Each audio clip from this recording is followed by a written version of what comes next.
priority. I choose my family. Amen? I choose my family. They're first. They're, humanly speaking, after God. Everyone say after God. After God, my family comes first. Nothing comes before that. Family first. Look at Matthew 5:32.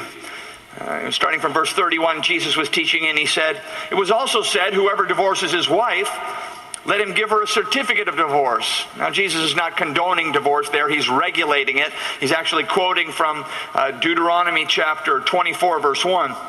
Then he adds this and says, "But I say to you that everyone who divorces his wife, except on the ground of sexual immorality, makes her commit adultery, and whoever marries a divorced woman commits adultery." Look up here for a minute. I have a whole teaching on this called "What Does the Bible Say About Divorce?" And I believe there are two biblical allowances for divorce: prolonged, repeated, unrepented, over many months and years adultery, and then desertion by a non-believing spouse, 1 Corinthians 7. But my point today is not to get into the teaching on divorce. My point is to tell you the Bible has nothing good to say about it.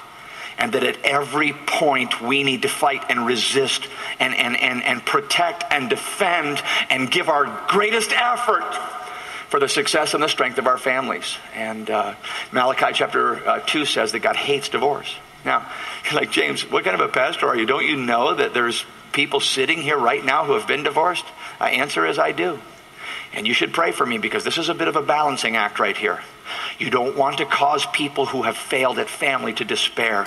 You want them to believe that by God's grace they can get back on the horse and get it right this time. At the same time, you don't want people who are sitting here who are struggling and looking for a way out and under the pressure to feel, "Well, I'll just start over and everything will be fine."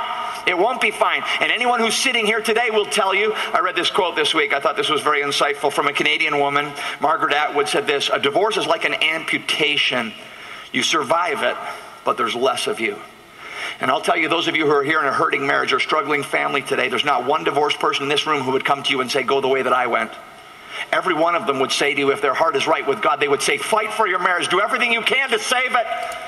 And for those of you who have experienced family failure, I would just tell you the greatest expression of your gratitude to God for the grace and forgiveness He's given to you to begin again is to give everything you have to make sure that you never come back to that place of failure again.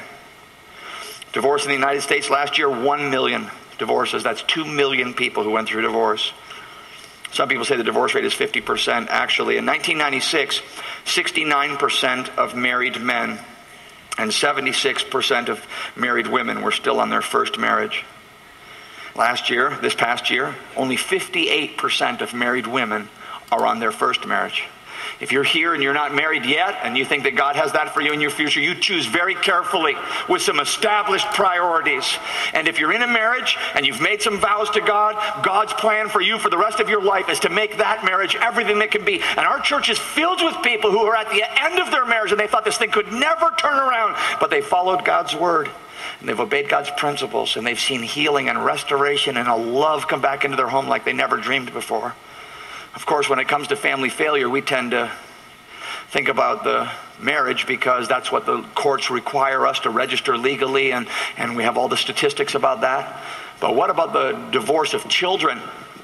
And what about the severing and the shattering and the shredding of family relationships through family breakdown and failure? I mean, it is a devastating thing. And I would just speak to you today, if you've experienced family failure or you're struggling or burdened in your family, look, failure is not final, okay? And God's grace extends to you to go forward from wherever you are today and do everything you can to be the family member that God calls you to be. And Jesus' blood, like Noah's flood, can cover the failure of the past. But we don't use that grace as an excuse to keep on sinning. We rise from the soot of selfish choices and establish priorities for your future. Rise from the tattered shreds of torn dreams and purpose to make better choices for your family. Rise from the shame of what your family has been and the disappointment that goes with that. And show God your sincerity by establishing priorities for your family in the future. Just get this in your heart. I cannot fail at family. I cannot fail at this. I have to give this everything I have for every day for the rest of my life. Without this, nothing matters. You can accomplish so much. You can build a big company. You can become wealthy. You can do so many things. But you get to the end, if you don't have your family, you have nothing. But you know, you can have so many disappointments in your career and so many disappointments and different things out there. But if you have your wife and your children around you and you come to the end of your life, you are a wealthy person. You've accomplished the greatest possible thing a person can accomplish with their life. And it has to be the priority. It has to be.